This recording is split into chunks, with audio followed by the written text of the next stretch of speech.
मैं Dinesh DR bright future study centre में आपका बहुत बहुत स्वागत करता हूं। तो आज हम देखने वाले हैं क्लास 10th की निदानात्मक कक्षाओं हेतु मॉड्यूल सेट जो आपके तैयार किए गए हैं।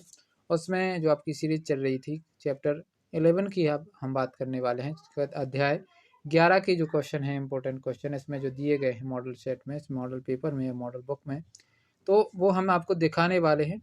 व्रतों से संबंधित, जैसा कि आपका पाठ का नाम ही है, व्रतों से संबंधित क्षेत्रफल, तो हम इस अध्याय में व्रतों से संबंधित क्षेत्रफल के बारे में अध्ययन करने वाले हैं। तो चलिए हम स्टार्ट करते हैं और आपको समझाते हैं कि किस प्रकार से व्रतों के हम अंदर क्षेत्रफल किस प्रकार से निकालते हैं। व्रतों के अंदर के कुछ भाग हैं, तो उनमें जैसे त्रिज्या खंड हो गया और व्रत खंड हो गया, तो उनके किस प्रकार से क्षेत्रफल निकालते हैं वो हम इसमें सीखने वाले हैं। और साथ ही साथ इसमें केवल आपको वो क्वेश्चन दिए गए हैं जो कि आपके वार्षिक एग्जाम से बहुत ही ज़्यादा इंपॉर्टेंट है। ये जो बुक जारी की गई है MP बोर्ड की तरफ से जारी की गई है, तो इस बुक में आए हुए सभी क्वेश्चन आपको एकदम ध्यान से लगाना है। यदि आप ये कंप्लीट क्वेश्चन लगा लेते हैं तो इन्हीं में से आपके अधिकांश क्वेश्चन वार्षिक एग्जाम में पूछे जाने हैं। तो चलिए हम आपको समझा देते हैं कि किस प्रकार से क्या चीज़ें आई हुई हैं। तो त्रिज्या खंड का क्षेत्रफल, सबसे पहले आपको त्रिज्या खंड के क्षेत्रफल के बारे में ही पता होना चाहिए कि क्या होता है त्रिज्या खंड का क्षेत्रफल। एक वृत्तीय क्षेत्र का वह भाग जो दो त्रिज्याओं या संगत चापों से घिरा हुआ हो उसे वृत्त का त्रिज्या खंड कहलाता है। वह क्या कहलाता है? त्रिज्या खंड कहलाता है। जैसे कि अभी आपको यहाँ पर समझा देते हैं।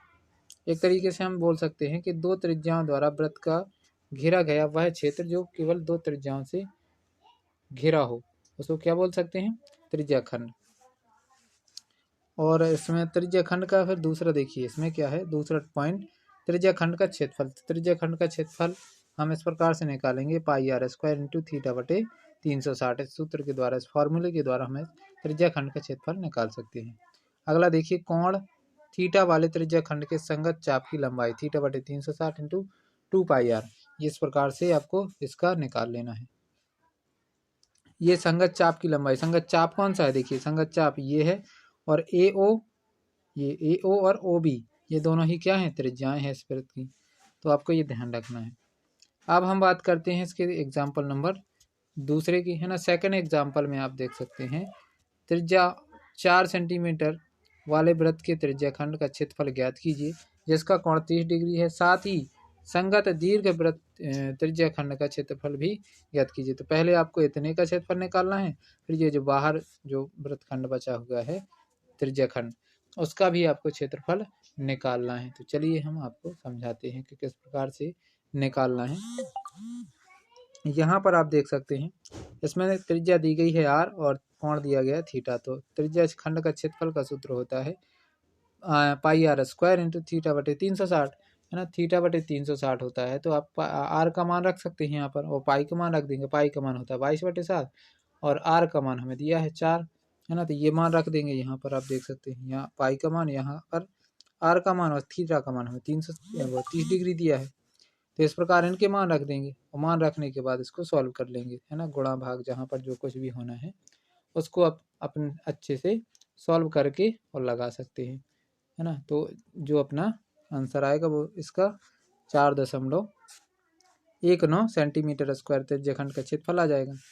तो ये आएगा छोटे वाले त्रिज्या खंड का, इतने का आ जाएगा, है ना। बड़े वाले का निकालना है हमें, तो बड़े वाले का निकालने के लिए हमें छोटे वाले का और पहले पूरे वृत्त का क्षेत्रफल निकाल लें। वृत्त का क्षेत्रफल होता है πr², है ना। πr² से हम निकाल सकते हैं पूरे वृत्त का, ये जो कंप्लीट वृत्त है उसका निकाल लेंगे। और त्रिज्या खंड का हम निकाल ही चुके हैं इतने भाग का, है ना।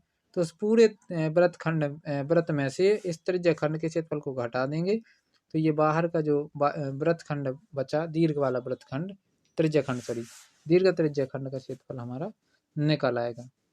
तो इस प्रकार से आपको निकाल लेना है। अब अभ्यास प्रश्नावली की तरफ चलते हैं। तो इसमें जो ये वैकल्पिक क्वेश्चन दिए गए हैं ये बहुत ज़्यादा इंपॉर्टेंट है, तो आपको एक एक क्वेश्चन एकदम अच्छे से समझना है। r त्रिज्या वाले वृत्तखंड के उस त्रिज्या खंड का क्षेत्रफल जिसका कोण p डिग्री है निम्नलिखित में से कौन सा होगा? तो इसका जो राइट आंसर होगा आपका ये हो जाएगा। क्यों? क्योंकि πr² होता है ना, थीटा बटे 360 इंटू πr²। यदि हम इसे 2 से काट दें, 2 एकम 2, और यहाँ तो 6 एक बचा, 6 छंग 2 छंग 12 हो जाएगा और 0 का 0, तो 360 आपका नीचे बच जाएगा। इस प्रकार से ये आपका इसका राइट आंसर हो जाएगा। अगला क्वेश्चन देखिए दूसरा वाला, कोण थीटा वाले त्रिज्या खंड के संगत चाप की लंबाई क्या होती है? तो थीटा वाला जो कोण होता है, थीटा कोण है अगर, तो उसके संगत चाप की लंबाई क्या होगी? मतलब सीधे सीधे पूछा है चाप की लंबाई ज्ञात कीजिए यदि थीटा कोण है तो इसका जो राइट आंसर हो जाएगा वो थीटा बटे 360 इंटू 2πr ये हो जाएगा। आगे पीछे मैंने बताया था ना, आगे पीछे लिख सकते हैं इसमें, चाहे 2πr पहले लिख दें, थीटा बटे 360 पीछे लिख दें, और चाहे थीटा बटे 360 पहले लिख दें और 2πr पीछे लिख दें, लेकिन होना चाहिए मल्टीप्लाई में, गुणा में होना चाहिए। दूसरा क्वेश्चन देखिए, इसका रिक्त स्थान है। एक वृत्तीय क्षेत्र का वह भाग जो दो त्रिज्याओं और संगत चाप से घिरा हो या परिबद्ध हो उसे त्रिज्या खंड कहते हैं। इसमें क्या भरना है? त्रिज्या खंड, त्रिज्या खंड, त्रिज्या खंड, त्रिज्या खंड आपको इसमें भर देना है। आगे चलते हैं, तीसरा देखिए सत्य सत्य। तो सत्य सत्य में क्या दिए गए हैं? पहला देखिए, वृत्त के त्रिज्या खंड का क्षेत्रफल, तो ये होता है πr² थीटा बटे 360, ये तो राइट आंसर है ना। इसको हम कह सकते हैं ये क्या है? सत्य है। तो इसके बाद एक शब्द में उत्तर आ जाते हैं, तो एक शब्द में उत्तर एक ही दिया है।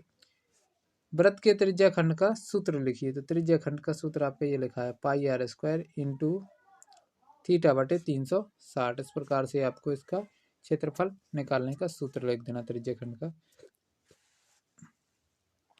फिर यहाँ पर देखिए ये जो क्वेश्चन दिए गए हैं बहुत ही ज़्यादा इंपॉर्टेंट क्वेश्चन दिए गए हैं। जैसा कि ये क्वेश्चन दिया है, 6 सेंटीमीटर त्रिज्या वाले एक वृत्त के एक त्रिज्या खंड का क्षेत्रफल ज्ञात कीजिए जिसका कोण 60 डिग्री हो। तो ये जो अभी एग्जाम्पल लगा है ना, बिल्कुल सेम इसी के जैसा लगना है और यहाँ तक लगा देना है आपको, यहाँ तक है ना। बस इसमें थोड़ी संख्या चेंज होगी। इसमें आपका देखिए, इसमें त्रिज्या 6 सेंटीमीटर और कोण 60 डिग्री हो, उसमें 4 सेंटीमीटर त्रिज्या थी और कोण था आपका 30 डिग्री। दूसरा है, एक वृत्त का चतुर्थांश का क्षेत्रफल ज्ञात कीजिए जिसकी परिधि इतनी दी गई है। इसमें परिधि दी गई है, तो चतुर्थांश पूछा है, तो चतुर्थांश का जो कोण बनेगा वहाँ पर 90 डिग्री का कोण बनेगा एक चतुर्थांश में, है ना, क्योंकि किसी वृत्त में 4 चतुर्थांश होते हैं और हर चतुर्थांश 90 डिग्री के होते हैं, तो कोण हो जाएगा आपका 90 डिग्री। और परिधि का सूत्र लगा देना, तो थीटा बटे 360 इंटू 2πr, है ना, 2πr की जगह 22 लिख देना है, बाकी आपको सॉल्व कर लेना है। एक घड़ी की मिनट की सुई जिसकी लंबाई 14 सेंटीमीटर है, सुई द्वारा 5 मिनट में रचित क्षेत्रफल ज्ञात कीजिए। तो ये वाला क्वेश्चन बहुत ज़्यादा इंपॉर्टेंट है ना, ये पिछले साल आया भी हुआ है, तो इसको भी आपको कर लेना है। इसके बाद ये क्वेश्चन आप देख सकते हैं, इसके जो क्वेश्चन हैं इनको आपको अच्छे ध्यान से पढ़ लेना है। और ये आप इसकी आंसर शीट देख सकते हैं, जो वैकल्पिक क्वेश्चन पूछे गए थे तो उनके आंसर्स हैं। और इसके बाद अगला जो आपका चैप्टर है, चैप्टर नंबर 12 है ना, उसको हम पृष्ठीय क्षेत्रफल और आयतन उसको अगले वीडियो में कवर करने वाले हैं। तो बने रहिए, आपको हर सब्जेक्ट के इसी चैनल पर निदानात्मक कक्षाएं तो मॉड्यूल सेट प्रोवाइड किए हुए हैं, तो आप प्लेलिस्ट चेक कर सकते हैं। और यदि आप हो सकता है, क्योंकि जब आप ये वीडियो देख रहे हैं तब ये पहले से ही हर सब्जेक्ट के इम्पोर्टेंट जो ये निदानात्मक कक्षाएं हेतु मॉड्यूल सेट बनाए गए हैं वो प्रोवाइड किए जा चुके हों। तो आज के लिए इतना ही, मिलते हैं अगले वीडियो में, तब तक के लिए बहुत बहुत थैंक्स। आपका दिन शुभ हो। यदि ये वीडियो आपको थोड़ा सा भी हेल्पफुल लगा है तो वीडियो को लाइक कीजिए, और ये वीडियो आपको कैसा लगा कमेंट में ज़रूर कमेंट कीजिएगा।